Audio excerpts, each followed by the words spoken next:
সুধী দর্শক আসসালামু আলাইকুম, আমন্ত্রণ জানাচ্ছি চ্যানেলের সংলাপ অনুষ্ঠানে। 11 জুন বিএনপির বাজেট ঘোষণার পর এই বাজেটকে গণবিরোধী আখ্যা দিয়ে রাজধানীতে বিক্ষোভ মিছিল করে জামায়াত ইসলামী।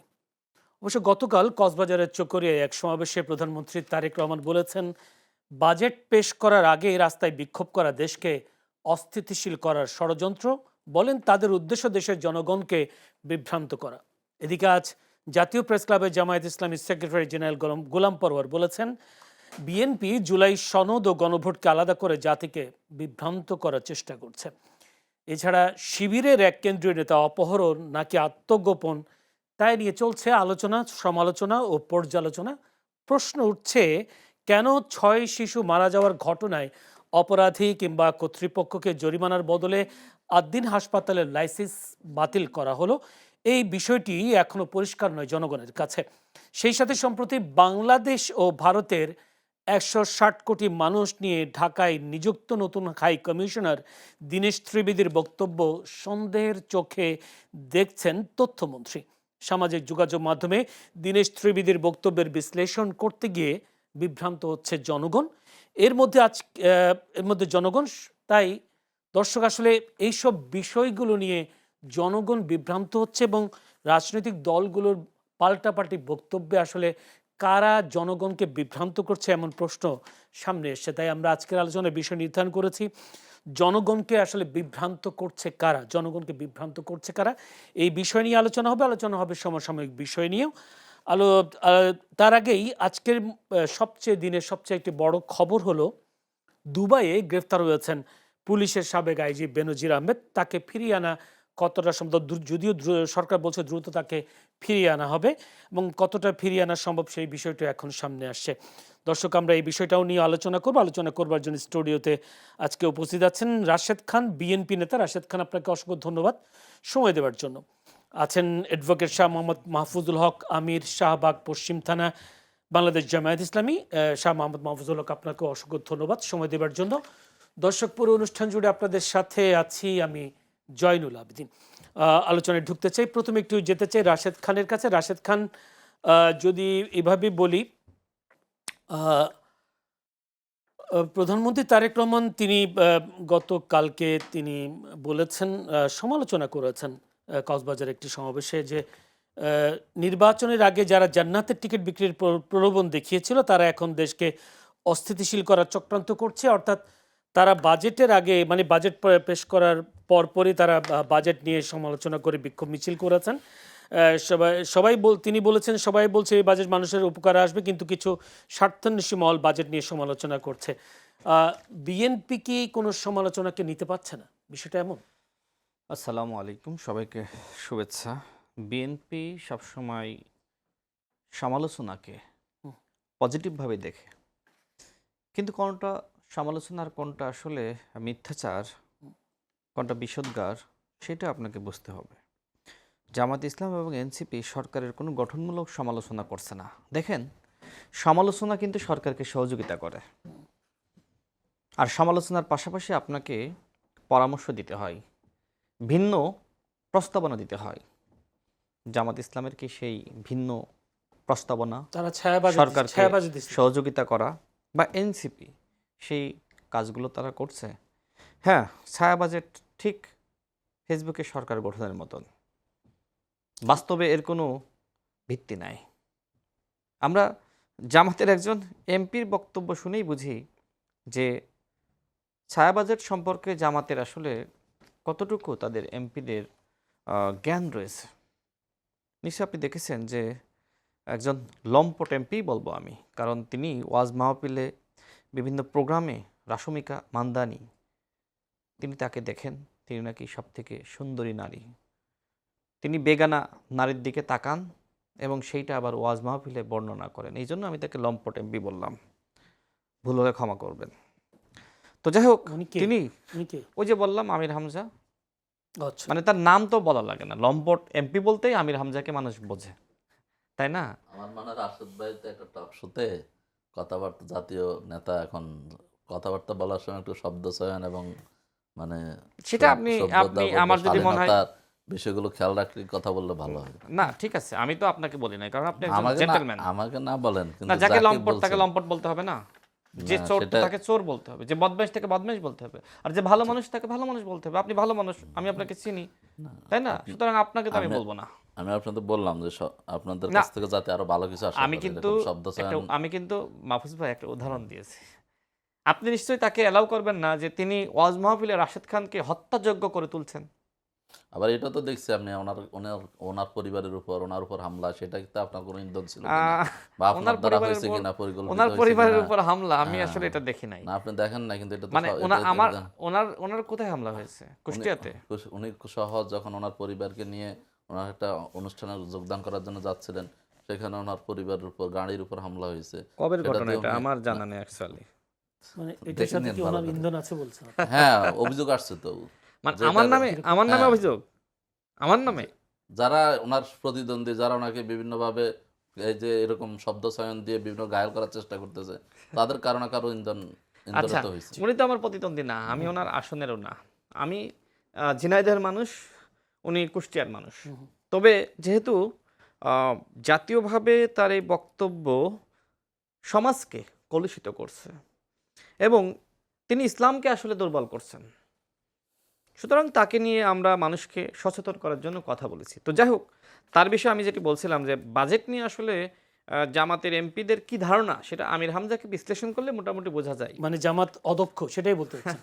দক্ষ নাকি অদক্ষ না, আপনি বক্তব্যের বলেছেন। মধ্য দিয়ে ফুটে উঠবে, আমি শেষ করি। আমি এটা মনে হয় আপনার কাছে আর একটা প্রশ্ন নিয়ে আসবো, একটু আমি যেতে চাই। এটা শেষ করতে হবে, তো আমি তো বলি না এখন, জি। মানে বলতেই তো পারলাম না, 1 মিনিটও হয় নাই। না, বলেছেন মোটামুটি জামাত না অদক্ষ। না, আমার শেষ হয়নি। দেখেন, এই যে আমির হামজা সাহেব তিনি বললেন যে 200 কোটি টাকা বা 600 কোটি টাকার বাজেট দিলে ভালো হতো, আবার বললেন যে 6000 কোটি টাকার বাজেট দিলে ভালো হতো। অথচ তার দল জামাত ইসলাম ছায়া বাজেট এই 6000 কোটি টাকা ছাড়িয়ে প্রায় 9000-এর কাছাকাছি দিয়েছে, তাই না? তো যাই হোক, এখন 9,000 আমির নাকি হামজারা 9 লাখ কোনটা? মানে 9 লাখ, উনিও ওনার মতো বলছেন। না সেটাই বলছি, 9 লাখ। হ্যাঁ, তো এখন এই যে আমির হামজা সাহেব, তিনি যে আসলে মানে এইভাবে আসলে বাজেটকে নিয়ে এক ধরনের হাস্যরসে এক ধরনের পরিবেশ তৈরি করা, এবং মানুষ বলছে ফেসবুকে যে তিনি যে আসলে এইভাবে 200-300 কোটি টাকার বাজেট দিতে বলছেন, এই বাজেট দিলে তো আসলে একটা ফ্লাইওভারের অর্ধেকের কাজও শেষ হবে না। অর্থাৎ এই যে ফেসবুকের দুনিয়ার সাথে বাস্তবের দুনিয়ার যে মিল নাই, সেটার প্রমাণ তো এখানে। জামাত ইসলাম তারা ফেসবুকে সরকার গঠন করেছিল, এখন তারা ফেসবুকে বাজেট দিচ্ছে, তারা তাদের মতন চিন্তা চেতনা মানুষের সামনে তুলে ধরছে, কিন্তু বাস্তবে যে এইটা আসলে কতটুকু ভিত্তি, সেইটা নিয়ে কিন্তু আসলে মানুষের প্রশ্ন রয়েছে। তো যাই হোক, আমির হামজা সাহেবকে লম্পট বলেছি, এই জন্য ভাই কষ্ট পেয়েছেন, কষ্ট পেলে দুঃখিত, জি। কিন্তু যে লম্পট তাকে লম্পট বলতেই হবে। আমি আসবো আপনার আমির কাছে। হামজা মানে সাহেবের তাদের- মধ্যে এমন কোনো গুণ নাই জি। যে গুণের কারণে মানুষ তাকে দেখে শিখতে পারে। বলেন আমরা- আমাকে, আমরা আমির তিনি তো হামজাকে আওয়ামী নিয়ে লীগের আলাপ নেতা করছিলাম ছিলেন, না। তিনি আওয়ামী লীগের নেতা ছিলেন। আমার প্রশ্ন, জামাতের মতন দল যারা নিজেদেরকে ইসলামিক এবং আদর্শিক দল হিসেবে দাবি করে, সেই আওয়ামী লীগের নেতাকে তিনি কিভাবে, মানে জামাত কিভাবে নমিনেশন দিলেন? সে নিজেই বলেছে, খোঁজ নে দেখ আমার 14 গোষ্ঠী আওয়ামী লীগ, বলেছে না? সে বলেছে যে জননেত্রী শেখ হাসিনার নীতি যে বাস্তবায়ন করবে না, সে জাহান্নামে যাবে। তাহলে আমার প্রশ্ন হলো, মাহফুজ ভাই কি তাহলে জাহান্নামে যাবে? যেহেতু তাদের নেতা, তাদের এমপি, জামাত ইসলাম কাদেরকে এমপি বানিয়েছে? এই আমির হামজাদের মতন মানুষকে। মাহফুজ ভাইয়ের সাথে- আজকে সংসদকে একটা মানে হাসির পাত্রে বানিয়েছে জামাত ইসলাম এই আমির হামজাদেরকে নমিনেশন দিয়ে। তাদের প্রতি কোনো ব্যবস্থা নিয়েছে? জবাব দিতে চেয়েছে? কেন এই আওয়ামী লীগের পুনর্বাসন জামাত ইসলাম করলো? আমির হামজা তো নিজে দাবি করেছে তার 14 গোষ্ঠী আওয়ামী লীগ, তাই না? আজকে বিএনপির বিরুদ্ধে আপনি অভিযোগ দেন যে বিএনপি নাকি আওয়ামী লীগের পুনর্বাসন করছে। বেনজিরকে কারা ধরেছে? আপনাদের সরকারের অন্তর্বর্তীকালীন সরকার তো ধরতে পারে নাই, বিএনপি ধরেছে। জি। বাংলাদেশে যদি অপরাধীদের বিরুদ্ধে ব্যবস্থা কোনো সরকার নেয়, সেটা বিএনপি নেবে। আপনারা যদি কখনো ক্ষমতায় যান, তাহলে আপনারা এই আওয়ামী লীগকে ফিরে আনবেন, অপরাধীদেরকে প্রশ্রয় দিবেন, যেমনি ভাবে অপরাধীদেরকে আপনারা নমিনেশন দিয়েছেন, আমির হামজাকে দিয়েছেন, আইনজীবী শিশির মনির যিনি বললেন রোজা এবং পূজা এক। মানে কি? এর থেকে বড় শিরোকার কি হইতে পারে? তো রোজা এবং পূজাকে যারা এক মনে করছে তাদেরকে নমিনেশন দিচ্ছেন, যারা আপনার বলছে যে আমার 14 গোষ্ঠী আওয়ামী লীগ, যারা বলছে শেখ হাসিনার নীতি বাস্তবায়ন না করলে জাহান্নামে যেতে হবে, তাদেরকে আপনারা নমিনেশন দিচ্ছেন। এই কি জামাতের আদর্শ? এই কি জামাতের শরিয়া আইন বাস্তবায়নের নীতি? সেই প্রশ্ন আমি ভাইয়ের কাছে করছি। জি, মাউস ভাই, যদি তারেক রহমান প্রধানমন্ত্রী তারেক রহমান তিনি আরেকটা কথা বলেছেন, মদ ও সিগারেটে কর বাড়ানো নিয়েও বিরোধী দলের মন খারাপ বলে মন্তব্য করেছেন তারেক রহমান, তাই বাজেটের সমালোচনা করছে বিরোধী দল। তা আপনারা কি মদ ও সিগারেটের দাম বাড়ুক এটা আপনারা চান না? এটাই কি তার মানে প্রধানমন্ত্রী এটা বলেছেন? এবং সেই সাথে তো উনি অনেকগুলো অভিযোগের কথা বলেছেন, জামাত এক অদক্ষ, বাজেটে অদক্ষ। আপনারা কি বলবেন আসলে? জি, ধন্যবাদ আপনাকে। আপনার মাধ্যমে চ্যানেল এসের সম্মানিত দর্শক শ্রোতা মণ্ডলী এবং হচ্ছে যে আমাদের সহ আলোচককে ধন্যবাদ জানাচ্ছি, স্বাগত জানাচ্ছি আলোচনায়। আসলে ইদানিং তো মানে খুব ভাইরাল আলোচক আমাদের রাশেদ ভাই। না না, ভাইরাল কেন, আমি তো যৌক্তিক ভাইরাল কথা বলছি ভাইরাল ভাই। আলোচক এবং সবসময় মানে আলোচনায় থাকতে চান। কিছু মানুষ সবসময় আলোচনা থাকাটা পছন্দ করে। কেন? আমি যে কথাগুলো আলোচনায় বললাম থাকতে চান? মাহফুজ ভাই, হ্যাঁ, একটা কথা কি মিথ্যা আপনি বলেন তো? আমি একটু বলি, আমি একটা মিথ্যা বলেছি? আমি একটু বলি যে, আপনাকে কিন্তু আমি কোনো বাজে কথা বলি নাই। আলোচনা but you are a gentleman. আলোচনা থাকতে এই জন্য পছন্দ করেন যে ভাই তো একটা দলের সেক্রেটারি ছিলেন, আচ্ছা। তো এখন সে দল থেকে জয়েন করে, তো সে দল থেকে ত্যাগ করে এমপি হওয়ার লোভে গেছেন বিএনপিতে।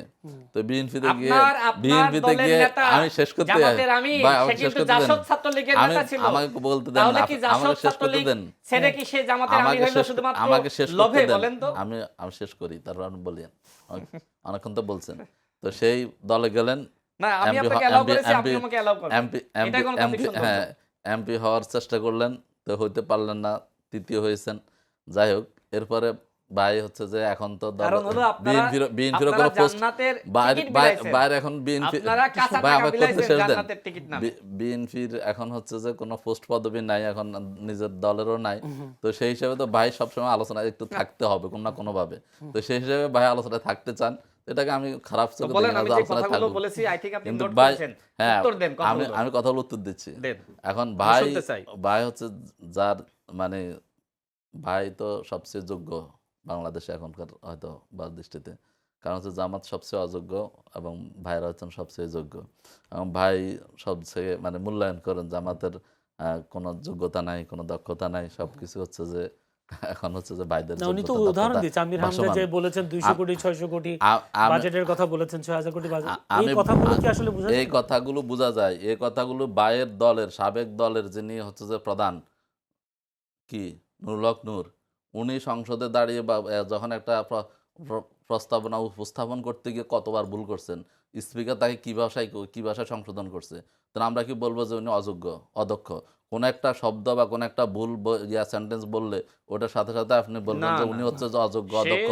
তো তাকে সংসদীয় ভাষায় একটা সংসদে প্রস্তাবনার না, লাইন, তাকে আর এই যে বাজেটের পরিমাণ আমাকে ভাই শেষ এক করতে না। আমাকে কথা শেষ করতে দেন। তো তাহলে এটাকে আমরা কি ভাষায় বলবো? তা আপনি জামাতে ইসলামীকে মূল্যায়ন করার, জামাতে ইসলামীকে বুঝার মতো যোগ্যতা থাকতে হবে। মানে একজন লোককে আপনি যখন বলবেন, কথা বলবেন, আপনি এক সময় তো ওনারা বলছেন, ওনাদের কিছু কিছু আলোচক ওই যে নির্বাচনের আগে জামাতের অর্থমন্ত্রী কি হবে, জামাত আসলে দিতে পারবে কিনা, এই করবে কিনা, সে করবে কিনা, অনেক টেনশন ওনাদের জামাতকে নিয়ে।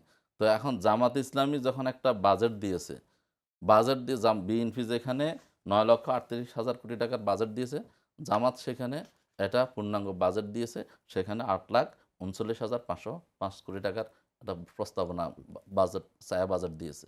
এবং সে বাজেটে যা বাংলাদেশের এনবিআর এর কর্মকর্তা চেয়ারম্যান, তার সাবেক চেয়ারম্যান, তারপর হলো যে আপনার ওয়ারেসুল করিম, এবং হচ্ছে যে আমাদের ডক্টর মোশাররফ হোসেন ঢাকা বিশ্ববিদ্যালয়ের ফাইন্যান্স ব্যাংকিং ডিপার্টমেন্টের চেয়ারম্যান, তারপর আমেরিকান ইউনিভার্সিটির টিচার ডক্টর নকিবুর রহমান, তারপর হচ্ছে যে আমাদের বাংলাদেশের একটা প্রতিষ্ঠান ইবনে সিনা, এবং হচ্ছে যে এআইটি ফার্ম, আমাদের যিনি এমপি মিলন, সাইফুল আলম খান মিলন, অনেক বড় বড় স্কলাররা এই বাজেটটা নিয়ে কাজ করেছেন এবং একটা ছায়া বাজেট দিয়েছেন।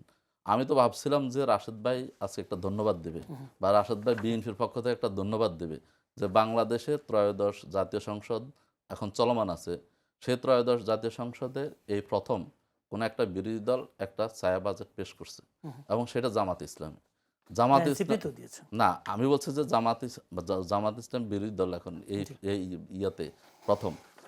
এর আগে এইভাবে হয় না। এর আগে এটা মানি না, সেটা মানি না, এটার জন্য একটা হরতাল, অবরোধ, আন্দোলন, জ্বালাও পোড়াও এগুলো হয়েছে। কিন্তু ভাই বললেন জামাত ইসলামের কোনো বিরোধিতা মানে হচ্ছে যে ভিন্ন প্রস্তাব দেয়া।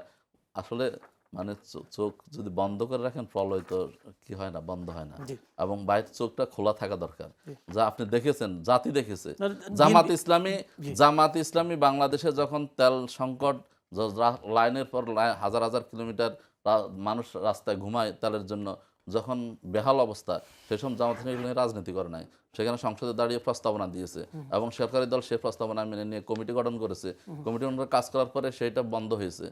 জামাত ইসলামী আপনি দেখেছেন ভাই, মানে সংসদও দেখেন না, বা হচ্ছে যে মানে স্পিকারের চেয়ে ভাই বেশি, মানে হচ্ছে যে বেশি যোগ্য দক্ষ ভাই। ওখানে স্পিকার বলছে যে আমি এই প্রথম দেখলাম সংসদে একটা বিরোধী দল সুনির্দিষ্ট প্রস্তাবনা দেয়, বিকল্প প্রস্তাব পেশ করে। এর আগে কখন আমি আমার এই 7 বার আমি সংসদ সদস্য, আমি কখনো এটা দেখি নাই। তো ভাই এগুলো কিছুই দেখেন না। আমি বললাম না প্রথম থেকে আবার অনেকে ভাই তো- কিছু শব্দ বলে জি। বা সবসময় আলোচনায় থাকতে চান, আলোচনা থাকাটা ওনার জন্য এখন জরুরি, এই জন্য উনি মানে ওই রকম শব্দ ইউজ করে। আপনি কিন্তু আমার কথার কোনো উত্তর দেন নাই। আমি কথার উত্তর দিছি, আপনি হয়তো ভালো করে বলেন, বুঝার চেষ্টা আপনাদের করেন। আইনজীবী শিশির মনির বলল রোজা এবং আমি পূজা এক। আগে যেগুলো আপনি কি এটা বলছি, ধারণ করেন? আপনি আগে যেগুলো না, বলছি আপনি আপনি আমাকে বলেন, বলতে এটা দেন। ধারণ আপনি করেন। বাজেট নিয়ে কথা আসছে, আপনার ওই নির্বাচনের আগের কথাকে এখন টানে নিয়ে আসতেছেন। তাই না? আপনি এটা এখন কি ইয়ার শরিয়া কথা নিয়ে সম্মত? আসতেন। রোজা এবং এখন পূজা চলতেছে এক। কি? এটা কি শরিয়া সম্মত? শীতকালে গরমে মানে আপনারা আলোচনা, ক্ষমতায় গেলে কি শুনেন, এই শরিয়া আইন বাস্তবায়ন করবেন যে রোজা এবং পূজা এক? আপনি বলেন আমাকে যা তার বিরুদ্ধে আপনারা- কোনো সকজ নোটিশ না, দিয়েছেন? আপনারা যে বলেন জামাতে নাই, কোনো আপনাদের জবাবদিহিতা নেতৃবৃন্দ আছে? বলে নাই। না, জামাতে কোনো জবাবদিহিতা আমি আছে? তো বললাম। আচ্ছা, জবাবদিহিতা আপনার থাকলে এই আমির কথা- হামজা কি এমপি আপনি থাকতে আমার পারে? কথা বলতে দেন। বলেন। আপনার কথা বলেন। আমির হামজারে নিয়ে আপনি অনেক সমালোচনা করতে পারেন, আপনার বা সমালোচনা করার ইয়ে আছে। আমির হামজা যে কোনো জায়গায় দাঁড়াক আর রাশেদ ভাই যায় দাঁড়াক, দেখেন মানুষ দল কিভাবে নামে। আমির রাশেদ ভাইয়ের ওখানে মানুষ যাবে না বলছেন? হ্যাঁ, যায় দাঁড়াক না রাশেদ ভাই, আচ্ছা, চ্যালেঞ্জ পল্টন দিয়েছে। ময়দা দাঁড়াক। রাশেদ ভাইয়ের কাছে একটু যেতে চাই। রাশেদ ভাই, এরপর হচ্ছে যে আমি বলি, জি। আমির হামজা আপনি উনি টেবিলের উপর দাঁড়িয়ে বক্তব্য দিয়েছেন, এটা নিয়ে ব্যাপক ওনার সমালোচনা। যখন তারেক রহমান টেবিলের উপর দিয়েছেন, তখন এটা হলো যে ভদ্রতা, জি। নম্রতা। আমি মনে হয় এরকম যদি হয়, মাহমুদ ভাই, আমি আপনার কাছে আবার আসবো অন্য প্রশ্ন নিয়ে, একটু যেতে সমালোচনা চাই করার সময় রাশেদ খানের কাছে। রাশেদ খান, কালকে লালদিঘিতে, চট্টগ্রামের লালদিঘিতে একটা সমাবেশ। আমার একটা বিষয় তো আপনি বলতে দেন নাই। আমাদের প্রধানমন্ত্রী এই যে অনেক যোগ্যতার আমির হামজার কথা বললেন, এর কথা বললেন, রাশেদ ভাইয়ের এখনকার দলের প্রধান বা বাংলাদেশের প্রধানমন্ত্রীর কারণে বাংলাদেশ যে আজকে জায়গায় জায়গায় যে অপমানিত হচ্ছে, লজ্জিত হচ্ছে। কি কারণ? ভুয়া ফটো কার্ডের উপর নির্ভর করে উনি প্রধানমন্ত্রী যদি বক্তব্য দেয়, জামাত ইসলামী যে বাজেটের প্রতিবাদ যে মিছিল করেছে এই বাইতুল মোকাররম থেকে, আমরা তো সেখানে ছিলাম, সেইখানকার ব্যানারে কি লেখা আছে? লুটতরাজ এবং লুটপাটের বাজেটের প্রতিবাদে এই বিক্ষোভ। আর ওনারা বললেন যে সিগারেট এবং মদের দাম কমানোর উপর দিয়ে মিছিল। জি। তাহলে এই যে একটা ফটো কার্ড কেউ একজন ছাপাই দিল, সেটার উপর বক্তব্য দিয়েছেন। উনি কুমিল্লা গিয়ে ভিজিট করেন, উনি ইয়াতে গিয়ে যেখানে মেডিকেল কলেজ আছে সেখানে গিয়ে মানে হচ্ছে মেডিকেল কলেজ করেন, যেখানে হচ্ছে যে ভুট্টা চাষ হয় সেখানে ভুট্টা চাষ করেন। ওনার বক্তব্যগুলো তখন মানুষ হাসাহাসি করতেছে। উনি বাংলাদেশের প্রধানমন্ত্রী, ওনার কারণে বাংলাদেশ আজকে অপমানিত হচ্ছে, আমরা মাথা নত হয়ে যাচ্ছে। জি। ওনার পাশে এই যে রাশেদ ভাইদের মতো এরকম যদি উপদেষ্টা বা এরকম নেতারা থাকে, তাহলে তো এর চেয়ে ভালো কি হবে, এর এর চেয়ে চেয়ে খারাপ ভালো কিছু পরিস্থিতি হবে না। রাশেদ আশা খান, করে। যদি এইভাবে বললাম যে চট্টগ্রামের লালদিঘি ময়দানে এটি সমাবেশ হয়েছে, সেখানে জামায়াতের আমির ডাক্তার শফিকুর রহমান তিনি বলেছেন বিএনপি সময় ফুরিয়ে আসছে। তিনি বিএনপি উদ্দেশ্যে বলেন সময় খুব সীমিত, সময় ফুরিয়ে আসছে, এই সময়ের মধ্যে পরিবর্তন না হলে পরিণতির জন্য প্রস্তুত হতে হবে। বিএনপি সরকারকে বেশি দিন সুযোগ দেওয়া যাবে না। আচ্ছা, বিএনপি সরকারকে বেশি দিন সুযোগ দেওয়া যাবে না। আমার মনে হয় যে এই যে জামাত ইসলাম বাংলাদেশের ইতিহাসে প্রথমবারের মতন বিরোধী দল হলো, তাদের সময় ফুরিয়ে আসছে, কারণ আওয়ামী লীগ ফিরে আসছে। জামাত এবং বাইরে ফিরিয়ে আনতেছেন, এই যে আমাদের না, জাহিদুর রহমান বলছে। জামাত এবং এনসিপির যে রাজনৈতিক ব্যর্থতা, তারা কিন্তু অপোজিশনের যে একটা শূন্যতা সেটা পূরণ করতে পারে নাই। তারা পারত দেশ পুনর্গঠনে সরকারকে সহযোগিতা করা, কিন্তু তারা সরকারকে সহযোগিতা না করে তারা ষড়যন্ত্র করছে।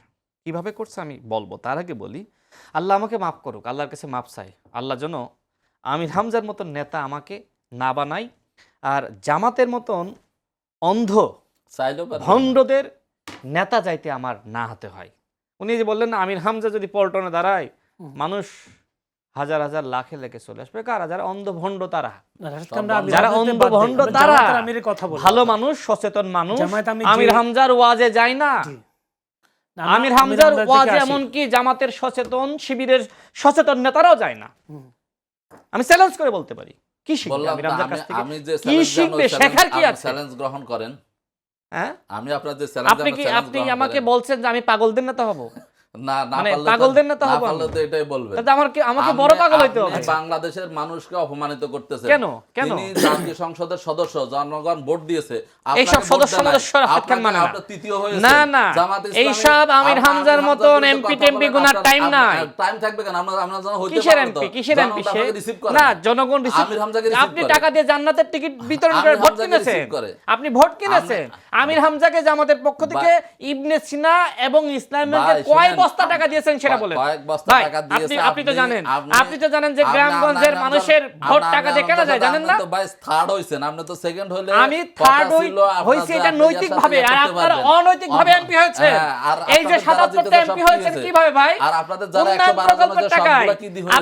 আপনাদের তাহের ভাই কি বললো? তাহের ভাই বললো যে অন্তর্বর্তীকালীন সরকারের সময় সেটাকে আপনি কি বলবেন? 20 কোটি টাকা নিয়ে গিয়েছিল ভাই। শহীদুদ্দিন চৌধুরী যে টাকা সহ ধরা পড়ছে, বস্তা সহ, সেটা আরে বিমানবন্দরে আপনাদের একজন জামাতের নেতা 80 লাখ টাকা সহ ধরা খাইছে না, ঠাকুরগাঁও যেতে চেয়েছিল।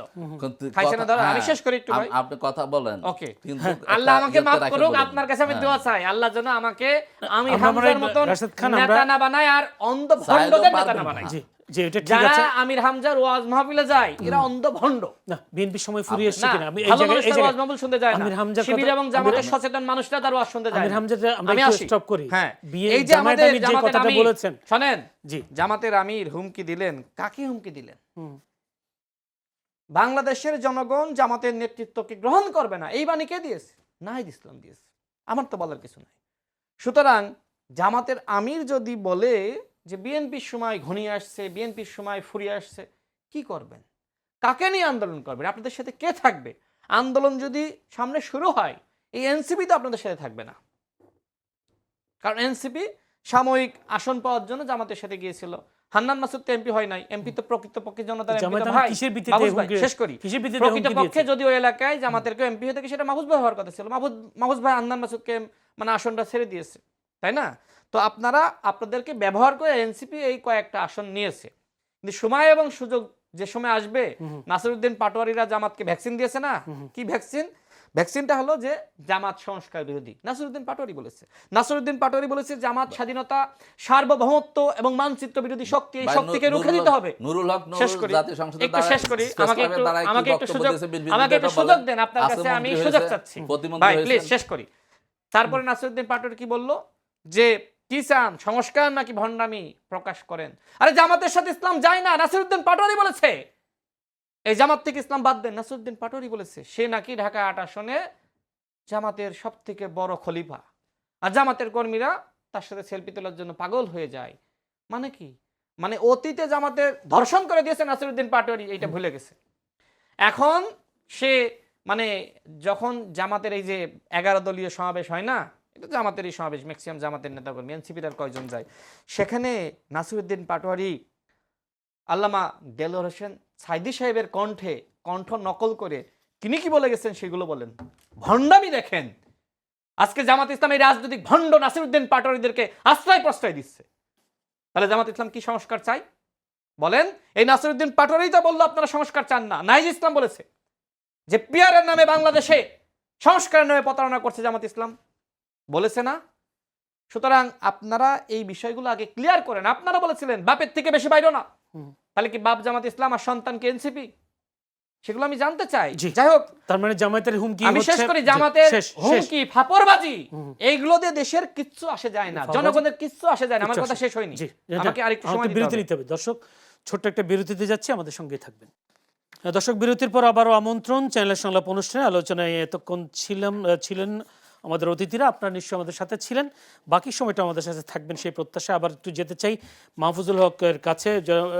মাহফুজুল হক, জামাত শিবিরের পক্ষ থেকে বারবার একটি কথা দাবি করো, তাদের নেতাকর্মীরা শিক্ষিত, নৈতিকভাবে দৃঢ়, কিন্তু শিবিরের কেন্দ্রীয় নেতা জিসানের বিষয়টা কি হলো? তিনি অবৈধ সম্পর্ক করা ভুক্তভোগী নারীকে বিয়ে করার কথা বলে আত্মগোপনে গেছেন, অথচ গুম করা হয়েছে বলে দাবি করা হয়েছে জামাত শিবিরের পক্ষ থেকে, এবং মিছিল বিক্ষোভ করে এবং তারা বারবার দাবি করেছেন জিসানকে গুম করা হয়েছে, কিন্তু যখন তাকে আটক করা হলো, ভুক্তভোগী নারী মামলা করলো, এখন আসলে বিষয়টা কি হলো আসলে? জিসান কি বিয়ের প্রলোভন দেখিয়ে দর্শন করেছে এবং বিয়ে না করার ভয়ে আত্মগোপনে গিয়েছিলেন? জি, আপনাকে ধন্যবাদ। আমি এই আলোচনা আসতেছি, আসার আগে ভাইয়ের কয়েকটা বিষয় একটু আলোচনা কথা আমি কিন্তু বলি। মাহমুদ ভাইয়ের কথাগুলোর কথা উত্তর দিতে কথা সময় কথাগুলো পাইনি। আগে বলি। ভাই বলছেন যে জামাত এনসিপি এই সরকারকে কোনো ধরনের সহযোগিতা করছে না।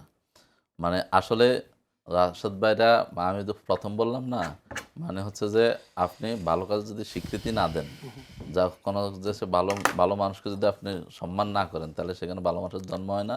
ভালো কাজের স্বীকৃতি না দিলে মানুষ ভালো কাজ করার উৎসাহ পায় না। জামাত ইসলামী আপনি দেখেন এইবারের নির্বাচন নিয়ে যত বিতর্ক ছিল, মানে মেকানিজমের কথা আছে, এখানে ডিপ স্টেটের ভূমিকার কথা আসছে, কাকে কে জিতাই দিছে, কিভাবে জিতাই দিছে, সেগুলো নিয়ে বিতর্ক আসছে। এসব কিছু সত্ত্বেও জামাত বলছে যে আমরা এই বিতর্কিত নির্বাচন, এই যে কারচুপির নির্বাচন, এসব কিছু সত্ত্বেও দেশের স্বার্থে, জাতির স্বার্থে, একটা স্থিতিশীলতার স্বার্থে আমরা সংসদে যাচ্ছি, আমরা শপথ নিচ্ছি, আমরা সরকারকে ভালো কাজে সহযোগিতা করার করব জন্য এবং খারাপ কাজে আমরা সেটা বা তাদের ভুল ত্রুটি আমরা সেটা ধরিয়ে দেব। এবং জামাত ইসলামী আপনি দেখেন বাংলাদেশের রাজনৈতিক কালচারটা কি? বাংলাদেশের রাজনৈতিক কালচার হচ্ছে যে নির্বাচনের পরে এই কারচুপি এবং এই বিতর্কের বিষয়গুলো নিয়ে এসে এরপর যে সংসদ বয়কট, শপথ না নেওয়া, শেষ দিন গিয়ে 90 দিনের মাথায় শেষ মুহূর্তে গিয়ে শপথ নেওয়া এবং হচ্ছে জ্বালাও পোড়াও, হরতাল, অবরোধ, ধর্মঘট, এগুলো হচ্ছে যে বিরোধী দলের রাজনীতি। যদি এগুলো করতো তাহলে ভাইয়ের বাসায় হয়তো জামাত ইসলামী বিরোধী দল হয়ে উঠতে পারতো। কিন্তু জামাত ইসলামী যেহেতু হরতাল, অবরোধ, জ্বালাও পোড়াও, সংসদ বয়কট সেগুলো না করে সংসদ কাছে কার্যকর করছে। আজকে আপনি দেখবেন যে একদম গ্রামের একদম রিক্সাওয়ালাও কাছে সংসদ দেখতেছে, তারেক রহমান কি বলতেছে, ডক্টর শফিকুর রহমান কি বলতেছে, বিভিন্ন নেতৃবৃন্দ কি বলতেছে, তাদের বক্তব্য মানুষের মুখে মুখে আলোচনা হচ্ছে। বাংলাদেশে মানে 17 না 18-20 বছরের ইতিহাসে এরকম ভাবে সংসদ কখনো কার্যকর হয় না। জামাত ইসলামী সেই জায়গায় নিয়ে গেছে। জামাত ইসলামী বিকল্প প্রস্তাব দিচ্ছে, সমস্যা সমাধানে সরকারের পাশে দাঁড়াচ্ছে, জামাত ইসলামী সরকারের ভুলগুলো তুলে ধরতেছে, জামাত ইসলামী বিকল্প বাজেট দিচ্ছে, সেই বাজেট বাস্তবায়নের ধরে দিচ্ছে বাংলাদেশের শিক্ষা খাত, বাংলাদেশের গবেষণা, বাংলা এবং বাজেটের আপনি যে চলমান যে পদ্ধতি, মানে হচ্ছে যুগ যুগ ধরে চলে আসতেছে, ফিসক্যাল ইয়ার যে জুলাই থেকে জুন, এবং সেখানে বর্ষাকাল থাকে, অধিকাংশ যে যখন আপনার আমাদের হাতিয়ার নদী ভাঙ্গন কবলিত এলাকা, দেখা গেল যে ওখানে যাই মানে বরাদ্দ হয়েছে, সেটা নদীতে কিছু বস্তা ফেলে দিয়ে ওই বিল করে ফেলছে। তাহলে সেই জায়গাগুলোকে পরিবর্তন করে আপনার হচ্ছে জানুয়ারি থেকে ডিসেম্বর ফিসক্যাল ইয়ার করার জন্য প্রস্তাব দিয়েছে জামাত ইসলামী।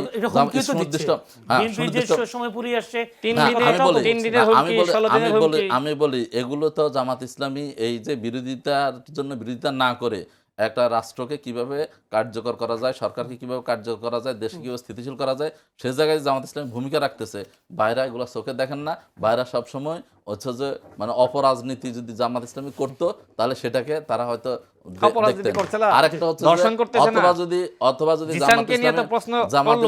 জামাত ইসলামী যদি কথা বলতে দেন, জামাত ইসলামী যদি আজকে ওই এরশাদের মতো হইতো যে মানে সরকারও থাকতো, ইয়াতো থাকতো, বা সরকার যা বলতো তা হয়তো, সরকারের বিরুদ্ধে কোনো সমালোচনা না করতো, তাহলে ওনাদের পছন্দ হতো। আপনি তো প্রথমেই বলছেন ওনারা কোনো ধরনের সমালোচনা কি করতে পারে না, সহ্য করতে পারে না, ন্যূনতম কেউ কোনো সমালোচনা করুক, এটা হচ্ছে অটোক্রেটিক সরকার হওয়ার একটা বিষয়। আর আপনি যে বিষয়টা বলছেন জিসানের বিষয়ে আজকে সংসদে কিন্তু ব্যাপক আলোচনা হয়েছে। আমাদের মানে স্বরাষ্ট্রমন্ত্রী 300 ধারায় বিবৃতির দিকে আপনার হচ্ছে যে এই যে বেনজির আহমেদের গ্রেফতারের বিষয়ে কথা বলতে গিয়ে এই একই কথা আবার জিসানের বিপরীতে বলছেন। সেখানে আমাদের সংসদীয় উপনেতা আমাদের হচ্ছে যে ডাক্তার সৈয়দ আব্দুর রহমান তাহের ভাই সুনির্দিষ্টভাবে বলেছেন যে বিষয়টা এখন পর্যন্ত মানে না নিশ্চিত না। আপনি এখানে আপনি দেখেন 11 তারিখে জিসানকে কি করা হয়েছে, তার বাড়ি থেকে তুলে নিয়ে যাওয়া হয়েছে, ডিবি পুলিশ এবং পুলিশের পোশাকে তুলে নিয়ে যাওয়া হয়েছে। এরপর তার পরিবার কি করছে, সেখানে মানে জিডি করছে, ডায়েরি করছে। এবং আপনি যে মহিলার কথা বলা হচ্ছে, সে মহিলার বোন বলছে যে ওখানে পুলিশ গিয়ে কোনো কথাবার্তা ছাড়াই তার ওই মহিলাকে এবং হচ্ছে যে ওই তার ছেলেকে সহ তুলে নিয়ে আসছে। এবং হচ্ছে যে কেন নিয়ে আসছে। এখান কথা হচ্ছে বাংলাদেশে আপনি দেখেন এই যে আমান ছাত্র দলের নেতা ঢাকা বিশ্ববিদ্যালয়ের, তার বিরুদ্ধে 6 মাস আগে দর্শনের জন্য মহিলা ইয়াতে ভিডিওতে ফেসবুকে আসে লাইভে বক্তব্য দিচ্ছে। কালকেও আমি তার দেখলাম, আপনি চাইলে আমি এখনো দেখাইতে পারতাম। তদন্ত কমিটি করে বা তার বিরুদ্ধে কোনো অ্যাকশন বা কোনো কিছু আমরা দেখি না। প্রশাসন, স্বরাষ্ট্রমন্ত্রী কোনো ধরনের তৎপরতা নাই।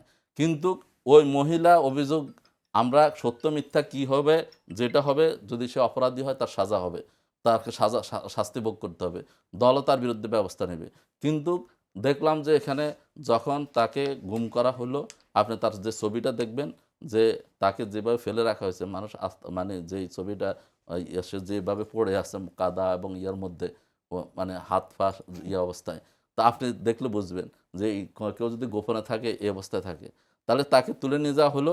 পরে যখন ওই সড়ক যখন অবরোধ করলো, শিবির করলো, তখন পরবর্তী তার কিছুক্ষণ পরে তাকে পাওয়া গেল এবং সেখানে ওই নারীকে এবং ওই নারীর সন্তান সেখানে নিয়ে আসা, সেখানে কি করলো, মানে হচ্ছে যে তাকে দিয়ে মামলা করানো হলো।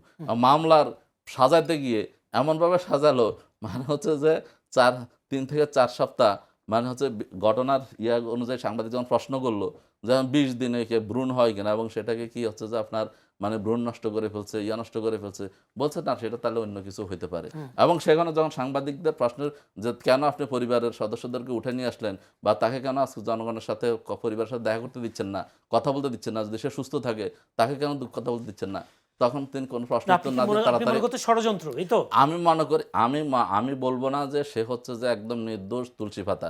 যদি তার কোনো অপরাধ থাকে সেটা অবশ্যই আইনের আওতায় আসবে, বিচার হবে।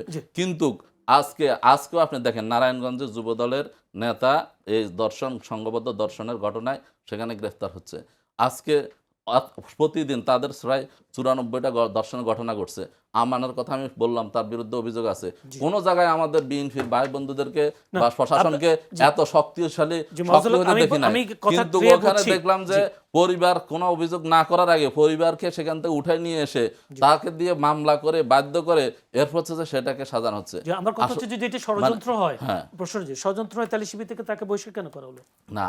শিবির থেকে যেই পরিবেশ এবং হচ্ছে তার বিরুদ্ধে যে অভিযোগ অ্যালিগেশন আসছে, নৈতিকতার জায়গা থেকে, আমাদের জায়গা থেকে এরকম কোনো অভিযোগ কারো বিরুদ্ধে আসলে তার বিরুদ্ধে সমানত অ্যাকশন নেওয়া হয়। কিন্তু আমার কথা হচ্ছে সেটা সে শাস্তি ভোগ করবে। কিন্তু প্রশাসন এখানে আপনি দেখবেন যে পরিমাণ মানে হচ্ছে স্বপ্রণোদিত এবং অ্যাডভান্স, বাংলাদেশে অন্য কোনো জায়গায় দেখা যায় না। এখন এই পুরোটা মানুষের কাছে এটা আজকে অনেক বড় প্রশ্ন হিসেবে দেখা যাচ্ছে। রাশেদ খান, আপনি বলেছেন জামাত শিবির ধর্ষক জিসানের মতো সবসময় ভিকটিম কার্ড খেলার চেষ্টা করে বলে মন্তব্য করেছেন। আপনার কি মনে হয়, উনি বলছেন এটি ষড়যন্ত্র, আপনি কেন বলছেন এটা ভিকটিম কার্ড খেলার করেন? এবং সেই সাথে আপনি বিরোধী দলীয় নেতা ডাক্তার শফিকুর রহমানের বক্তব্যের সমালোচনা করেছেন। ডাক্তার শফিকুর রহমান তিনি বলেছেন গুম করা হয়েছে শিবিরের এই ছেলেকে, আপনি তার বক্তব্যের সমালোচনা। আচ্ছা, আমাকে একটু সময় দিবেন, আমাকে 10টা মিনিট সময় দিবেন। ভাই তো প্রচুর বলেছে, আমাদের সংসদেও কিন্তু আমাদের যারা অপোজিশনে আছে তারা বেশি সময় পায়।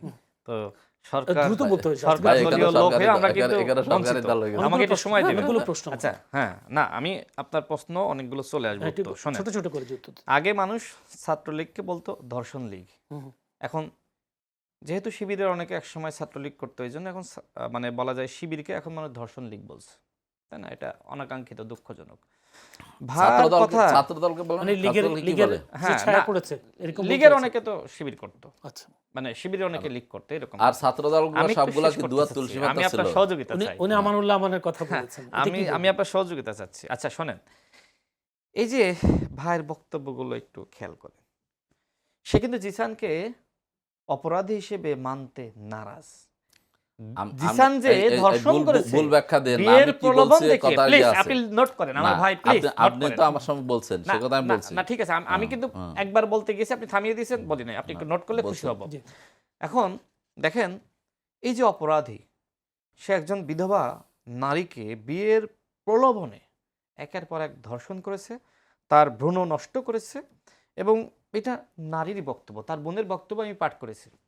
তার বোন একই কথা বলছেন যে আমার বোনের সাথে তার সম্পর্ক ছিল এবং এই ধরনের ঘটনা ঘটেছে, এবং তার বোনই মামলা করেছে।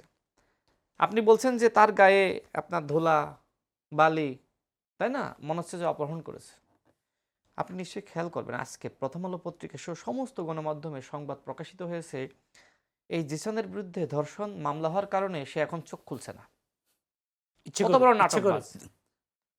পত্রিকার খবর, ধর্ষণের মামলা হওয়ার কারণে জিসান এখন চোখ খুলছে না। জামাত ইসলামকে হুমকি দেবে যে জিসান যদি চোখ না খোলে আর একটা গণ অভ্যুত্থান ঘটিয়ে দিব। আর তাদের কাছে তো গণ অভ্যুত্থান খুবই পাংশে জিনিস, সস্তা জিনিস, মানে যে কোনো ঘটনায় এক একটা গণ অভ্যুত্থান। এবং এই জিসানের গুম হয়েছে, জিসানকে নাকি আইনশৃঙ্খলা বাহিনী তুলে নিয়ে গেছে, এই ঘটনায়ও গণ অভ্যুত্থান হুমকি দিয়েছে যে জিসানকে ফিরিয়ে না দিলে গণ অভ্যুত্থান ঘটিয়ে দেওয়া হবে। মানে কি, তারা দেখেন একটা ধর্ষণের ঘটনাকে গুমের ঘটনা বানিয়ে নাটক সাজাচ্ছে। আমি এই জন্য এর আগে বলেছিলাম যে জামাত ইসলাম চায় বাংলাদেশে ধর্ষণের ঘটনা আরো বাড়ুক। কেন বাড়ুক এইটা বলি, কারণ ধর্ষণের ঘটনা ঘটলে রাজনীতি করতে সহজ হয়, সেটাকে গুমের দিকে নিয়ে যাওয়া যায়, আত্মগোপন হইলে সেটাকে বলা যায় আইনশৃঙ্খলা বাহিনী তুলে নিয়ে গেছে। তো জামাত ইসলাম এইভাবে সস্তা রাজনীতি করছে। রামিসার ঘটনায় দেখবেন যে মাননীয় প্রধানমন্ত্রী গিয়েছিল, স্বরাষ্ট্রমন্ত্রী, আইনমন্ত্রী গিয়েছিল, সেখানে জামাতের কর্মীরা ভুয়া ভুয়া স্লোগান দিয়েছে, তাই না? অথচ আমরা দেখেছি সচিবালয়ের সামনে জগন্নাথ বিশ্ববিদ্যালয়ের শিক্ষার্থীরা নাহিদ ইসলামকে ভুয়া ভুয়া স্লোগান দিয়েছিল। আমরা কি বলবো নাহিদ ইসলাম ভুয়া হয়ে গেছে? সেই জামাত ইসলাম বিভিন্ন প্রোগ্রামে বলছে যে 3 মাসের সরকারকে মানুষ ভুয়া ভুয়া স্লোগান দিচ্ছে। মাহফুজ ভাইয়ের বক্তব্যের মাধ্যমে প্রমাণিত হলো যে শিবির এখন ধর্ষক লীগে পরিণত হয়েছে, কারণ তারা এই ধর্ষণকে আশ্রয় প্রশ্রয় দিচ্ছে। তারা বলছেন যে প্রেম ঘটিত কারণ। তাহলে ভুল আপনারা কি ব্যাখ্যা শিবির দিবেন না, এখন আপনি আমার আপনার বক্তব্যকে শিবিরের আপনি বিবৃতি misquote দিয়েছেন করবেন না। আমি কি না, বলছি আমি শেষ আপনার করি। রেকর্ডে তারা আছে। মানে কি আপনার শিবিরের আমরা- পক্ষ থেকে বলা হয়েছে প্রেম ঘটিত কারণ তাকে বহিষ্কার করা হয়েছে, তাই না? শিবিরের বিবৃতি। তো যাই হোক, এখন মানে কি বলবো, আসলে তারা মনে হচ্ছে জিসানকে বাঁচানোর এক ধরনের চেষ্টা করছে। জামাতের আমির সব থেকে লজ্জা লেগেছে। হ্যাঁ, কর্মীরা সমর্থকরা লিখতে পারে জামাতের আমির তিনি কিভাবে এই ধর্ষকের পক্ষে অবস্থান দিলেন। এর আগে আমরা দেখেছিলাম যে ইমামের একজন মেয়ে তিনি প্রতিবেশী ছেলের সাথে ভেগে গিয়েছেন, এই জন্য জামাতের আমির বলেছে ইমামের কন্যাকে এইভাবে রাজনৈতিক ব্যক্তিরা তুলে নিয়ে গিয়েছে, গুম করেছে। মানে কি, মানে এইভাবে প্রেম ঘটিত ঘটনাকে তিনি গুম বলেন, আর ধর্ষণকে তিনি বলেন প্রেম ঘটিত কারণ। প্রেম ঘটিত কারণ। তো এইভাবে খুব দুঃখ লাগলো জামাতের আমির এখনো পর্যন্ত ক্ষমা চায়নি। তা তো উচিত ছিল যে ভুল হয়েছে, হ্যাঁ এটা প্রেম ঘটিত কারণ বা ধর্ষণ যেটাই হোক না কোনো, আমার ভুল হয়েছে, ফেসবুক পোস্টটা একটু ডিলিট করে দিই। দেখেন জামাতের আমিরের এখনো সেই পোস্ট রয়ে গেছে। মাহফুজ ভাইয়ের কথা একটু বলি, দেখেন তিনি বললেন, হ্যাঁ ছোট করে বলবো, আমাকে সময় দেন, আমি সময় দেখছি, আমার 4 মিনিট মাত্র হয়েছে, আমি 4 মিনিট বলছি মাত্র। তিনি বলছেন যে কাকে কিভাবে জিতিয়ে দিয়েছে, কাকে কিভাবে না, আমি 10 থেকে শুরু করেছি মাহফুজ ভাই, আমি ঘড়ি দেখে কথা বলছি। দেখেন এখন 14 বাজে, বন্টন সঞ্চালক 14 বাজে, আপনি তো বন্টন কাকে করা শুরু কিভাবে করেছেন। জিতিয়ে দিয়েছে আমরা জানি। আরে জামাতের আমির আর নাহিদ ইসলাম তো পাশ করে নাই, ডক্টর মোদি ইউনুস মেকানিজম করে তাদেরকে নির্বাচনে জিতিয়ে দিয়েছে, তাই না? এই কথা তো মানুষ বলে বলে না। আর তারেক রহমান যদি নির্বাচনে ইঞ্জিনিয়ারিং হয়ে থাকে, সেই ইঞ্জিনিয়ারিং জামাত এবং এনসিপি কে ক্ষমতায় আনার জন্য হয়েছে। আর জামাত এবং এনসিপির পক্ষে ইঞ্জিনিয়ারিং হয়েছে, ইঞ্জিনিয়ারিং করে বিএনপি কে তো ক্ষমতায় অতীতে আসছে। মানুষ ক্ষমতায় এনেছে, ইঞ্জিনিয়ারিং করে বিএনপি বিএনপি তে এমন না যে ক্ষমতায় নতুন আসছে। করে বিরোধী দল হয়েছে, নতুন করে ক্ষমতায় এসেছে, বরং আপনারা কিভাবে বিরোধী দল হলেন সেটি নিয়ে হাজারো মানুষের প্রশ্ন রয়েছে। যে জামাতের মাত্র ভোট ছিল কয় পার্সেন্ট, সর্বোচ্চ 18টি আসন ছিল, সেই দল কিভাবে 77টি আসন পেল? না, আমাকে একটু শেষ করতে, আমি কিন্তু ঘড়ি দেখে কথা বলছি। না, অন্য জায়গায় চলে আমি অন্য জায়গায় না, আমি তার কথা উত্তর দিচ্ছি। তিনি বললেন যে গবেষণা করে বাজেট দেওয়া হয়েছে, তাই না? গবেষণা করে বাজেট দেওয়া হয়েছে। তো যারা গবেষণা করলেন বললেন ইসলামী ব্যাংকের, এরপরে আপনার ইবনে সিনার, এরপরে এনবিআর চেয়ারম্যান, বড় বড় বিশ্লেষক, তারা সবাই স্কলার। তো সংসদে আপনাদের স্কলার মানে তো দেখছি আমির হামজা। তো এই সকল ভালো ব্যক্তিদেরকে নমিনেশন দিলেন না কেন? কেন তাদেরকে সংসদে নিয়ে গেলে তো আরো বেশি গণতান্ত্রিক চর্চা হতো। কিন্তু আপনি কি করলেন? না, আপনারা কি করলেন? আপনারা আমির হামজাদের মতন লম্পট কেমনে বানালেন? আমি আমির হামজাকে নিয়ে কথা বলেছি, ভাই কোনো উত্তর দেয়নি। দেখেন, আমি শিশির মনিরের এই যে রোজা এবং পূজা সে যে শিরক করেছে, তার যে পানিশমেন্ট দেওয়া দরকার, সেই ব্যাপারে ভাই কোনো উত্তর দেয়নি। আচ্ছা আচ্ছা, এবার বলছে যে জামাত তো একসাথে মতো হবে না। ভাই আমি তার কথাগুলো নতুন প্রশ্ন সময় দেন আমাকে, নতুন প্রশ্নে যাই। আপনি তাকে সময় দেন, প্রশ্ন আসতেছে, তার কথা সময় নেই নেই তো আমার কাছে। দেখেন, তিনি বলছেন যে জামাত তো এরশাদের মতো হবে না। আরে এরশাদের সাথেই তো জামাত গিয়েছিল 86 নির্বাচনে, তাই না? জামাতের চরিত্র সম্পর্কে মানুষ জানে না। যে জামাত বাংলাদেশের স্বাধীনতা চায়নি, তাদের কাছে কি সার্বভৌমত্ব মানচিত্র নিরাপদ?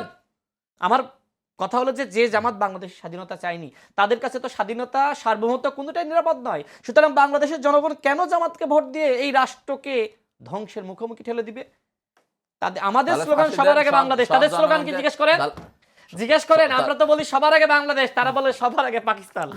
আমার হয় মানে না? তারা আমি অখণ্ড নতুন পাকিস্তানের নতুন স্বপ্ন প্রশ্নে দেখে যাই শুধুমাত্র রাষ্ট্রপতি। ক্ষমতায় যাওয়ার জন্য। জি, নতুন- না, ভাইয়ের কথাগুলো আমাদের প্রধানমন্ত্রীকে নিয়ে তিনি যে কথা বলেছেন জি। উত্তর দিতে হবে না। ওগুলো দেন না আগে, ওগুলো তিনি দেন। বলছেন যে বাংলাদেশের প্রধানমন্ত্রীর কারণে নাকি লজ্জা হচ্ছে, অথচ ধর্ষকের পক্ষে আমাদের বিরোধী দলীয় নেতা অবস্থান নিচ্ছে, তার জন্য তার লজ্জা হয় না।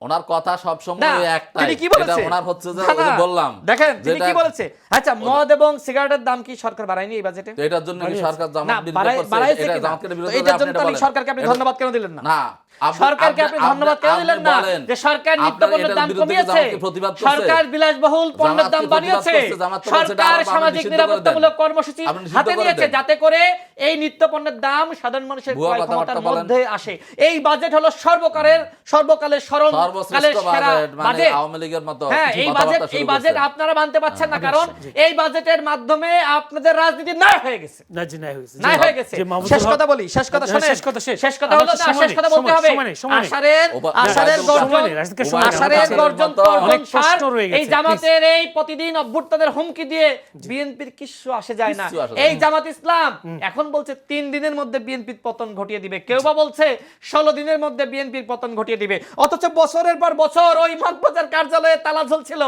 খোলার জন্য মাহফুজ ভাইরা যায় নাই, কেউ যায়নি। আর বালুর ট্রাক সরানোর জন্য রাশেদ ভাইদের না, সেদিন পাওয়া যায় না। বালুর ট্রাক তো সরানোর হ্যাঁ, জন্য আপনি খালেদা জিয়ার গেছিলেন। জন্য এখন তো আপনি বড় গেছিলেন বড় না? নেতা হয়ে গেছে। মানে আপনি গেছিলেন। এখন তো নেতা হয়ে গেছে। আচ্ছা, আর না, আপনি ওই গেছিলেন। সময় তো খুঁজে না, পাওয়া আপনি যায় না। গেছিলেন। আমি বড় একটু বড় গেছিলেন, কথা বলেন যাই। আপনি। বালুর ট্রাকে আপনি সরিয়েছিলেন, আপনার তালাটাই তো খুলতে পারেন নাই। আপনি কি আপনার করছেন? তালাটাই তো খুলতে পারেন না। বালুর ট্রাক তো আপনি- বিশাল আপনি কি জিনিস, করছেন? তাই না? জি। তালা তো সামান্য একটা জিনিস, 100 গ্রাম 200 গ্রাম। আচ্ছা, আমরা আসলে মাহফুজুল হক একটু জানতে অন্য একটি প্রসঙ্গ, সেটি হচ্ছে আমরা দেখলাম গাইবান্ধার পলাশবাড়িতে রামমূর্তি অপসারণের দাবিতে মানববন্ধনে হিন্দু ধর্মাবলম্বীদের দেবতা রামের ছবিতে জুতা নিক্ষেপ করার একটা ছবি প্রকাশ হয়েছে।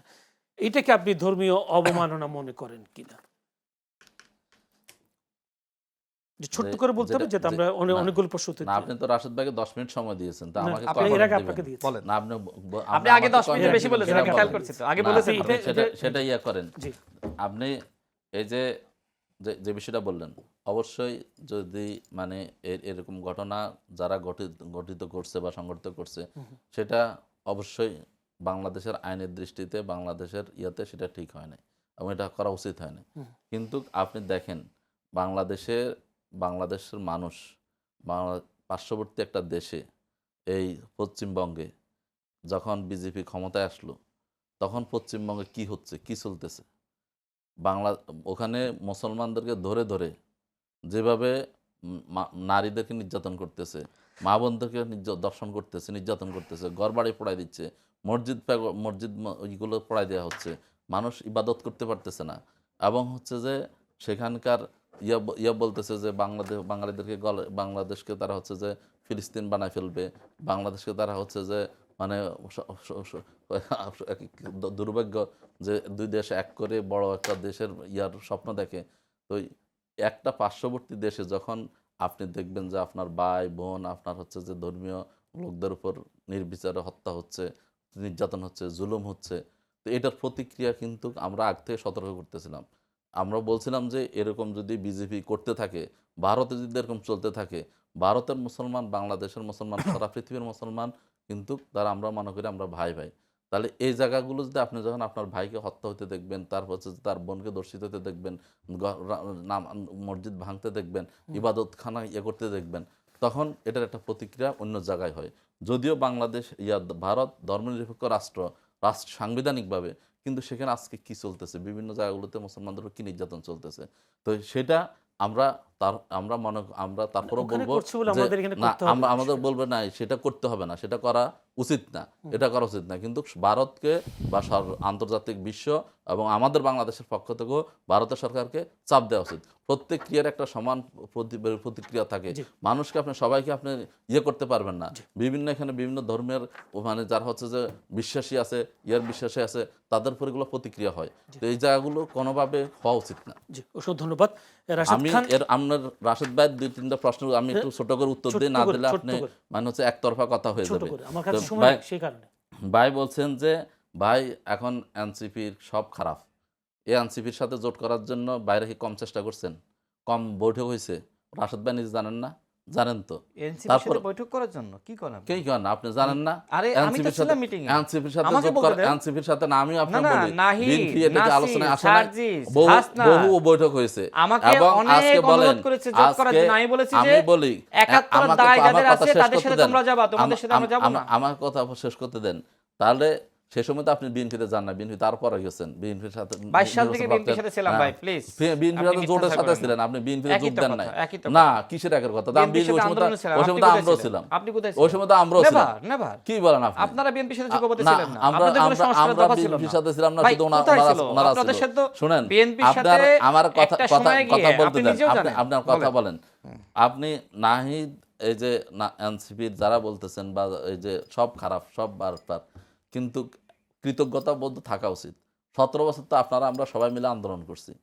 তো আজকে আপনি মন্ত্রী হবেন, এমপি হবেন, সরকার গঠন করছেন, তো এগুলোর ক্ষেত্রে তাদের অবদান নাই, তারা ভূমিকা রাখে নাই, কি করতে পারছেন? তো আপনি সব কিছু সবাই এখন খারাপ, কারণ তারা এখন জামাতের সাথে জোট গেছে।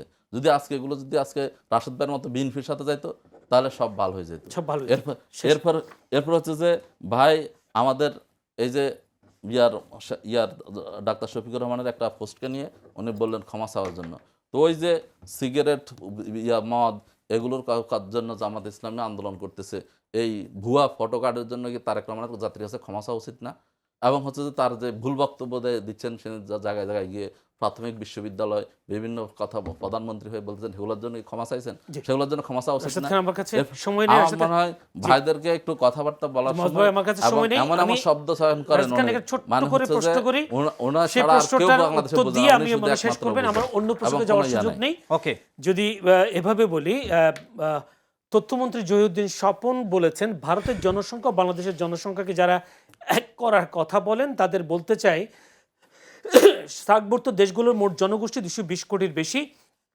যারা সার্কের ঐক্য চায় না তারা কেবল দুই দেশের ঐক্যের কথা বললে আমরা সন্দেহের চোখে দেখব। জাতিসংঘ, সার্ক ও বাংলাদেশের বাইরে অন্য কোনো কাঠামোর কথা বললে আমরা তা সন্দেহের চোখে দেখব। আপনি নিশ্চয় কথাটা বুঝতে পেরেছেন। ভারতের নতুন হাইকমিশন দীনেশ ত্রিবেদীর বক্তব্য নিয়ে তিনি মন্তব্যটা করেছেন। তিনি কেন অর্থাৎ সন্দেহের চোখে কেন দেখতে চান? আচ্ছা, দীনেশ নিশ্চয়ই আপনি ত্রিবেদীকে। সময়ের ব্যাপারে ন্যায় বিচার করবেন, ওনাকে না, যতটুকু আমার কাছে দিয়েছেন সময় আমাকে নেই। এতটুকু দিবেন। আমি সময় 5 নেই। মিনিটে শেষ করব। জি। শুনেন, প্রথমত বলি যে ওই প্রোগ্রামে আমিও ছিলাম জি। এবং তিনি স্পষ্টতই বলেছেন আমরা কখনোই এই দেশে আধিপত্য এবং আগ্রাসন বিস্তার করতে দিব না। বিএনপি এবং বিএনপির সাথে যারা যুগপৎ আন্দোলন ছিল, গণ অধিকার পরিষদ, গণতন্ত্র মঞ্চের অন্তর্ভুক্ত দলগুলো, আমরা সবসময় বলেছি যে ভারতের সাথে আমরা সম্মানের সম্পর্ক চাই।